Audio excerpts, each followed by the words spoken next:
Malin Kundang. Once upon a time, in a small fishing village on the coast of West Sumatra, there lived a poor widow and her only son named Malin Kundang. Malin was a smart and hard-working boy. Every day, he helped his mother sell cakes at the market. They lived a simple but happy life, although they were very poor. One day, a large ship came to the shore. The ship's crew was looking for young men to work as sailors.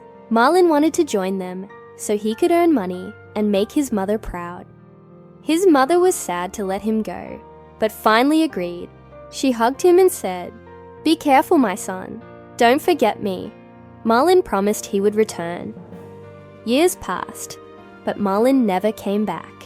His mother waited every day, praying for his safety. One bright morning, a big and beautiful ship arrived at the harbor. People said the rich merchant on the ship was Malin Kundang. His mother quickly went to the beach to meet him. She was so happy and ran to hug her son. However, Malin was ashamed of his old mother. She wore torn clothes, and he didn't want his elegant wife and crew to see her. When the old woman called his name, Malin shouted, "Go away, old woman! I don't know you!"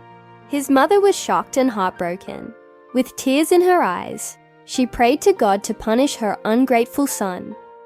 After that, dark clouds covered the sky. Thunder roared and strong winds blew. Malin's ship was hit by lightning and was broken into pieces.